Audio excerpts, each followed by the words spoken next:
nek bane bocor ya kodanan. Nggih, mboten napa-napa panci dalemipun tebih nika saking Sragen, saka Sragen. Bengi iki dasar didukung karo sound system sing ampuh. Sound system apik. Beda karo mayang telung dina iki sing entuk sound systeme grag-greg kaya sepur liwat. Bengi iki angger apa-apa angger gawane dalan mesti apik.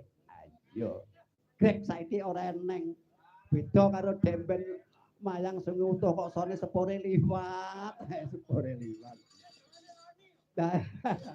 Dalu menika dipun dukung kalian pengrawit pimpinanipun nggih pimpinan sisek Kyambak.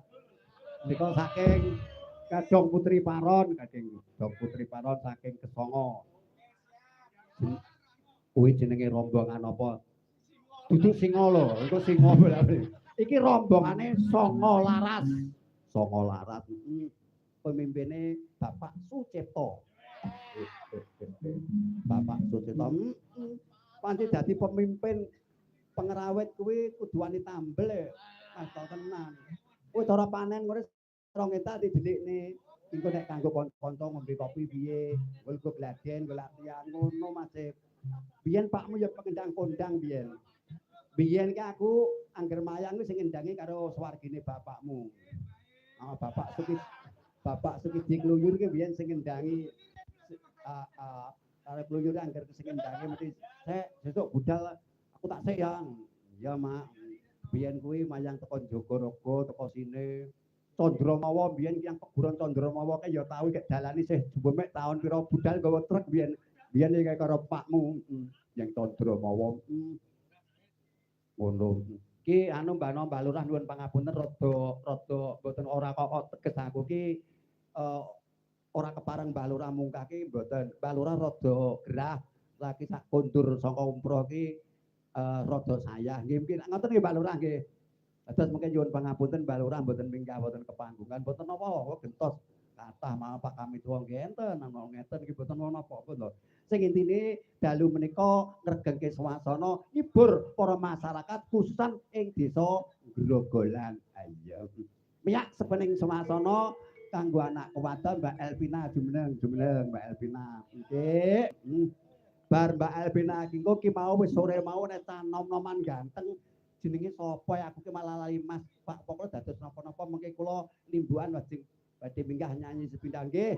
Nggih masyarakat mriki warga Grogolan mriki Mas mboten napa nggih mengke kersane minggah Mbak Elvina niki. Ya Mas sinten senes mawon. Nggih mengke nek minggah wonten panggungan mriki nggih. Cek sore wonten pun pesen kalih kula. Wis ngangklopi wis ora apa-apa. Mbok kaya presiden ya gak roh. Kah Mbak Elvina jumeneng sepati Mas. Sepati Mas.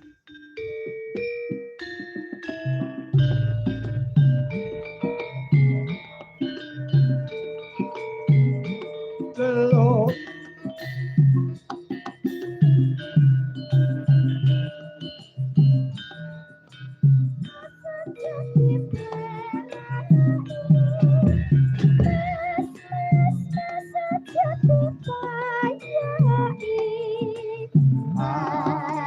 Undalo tinggal lakumu kudu ngerti ora ada pikinya kape makin kaki aku keri sama kok yo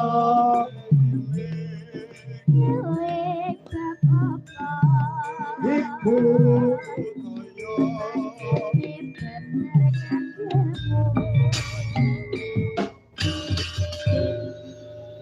nggih wilujeng dalu Mbak Elvina. Nggih, wilujeng dalu, Pak. Kangge miyak sepening swasana kula nyuwun bawane Nyidra Asmara. Nggih. Nyidra Asmara. Arase slendro nggih, slendro. Hah? Pelok, Pak. Nggih, pelok. Oh, ngoten nggih bakdo niki man nggih. Nggih. Nyidra Asmara kangge miyak sepening swasana. Mbak Elvina kanggo mari kangen. Enggak, Mbak.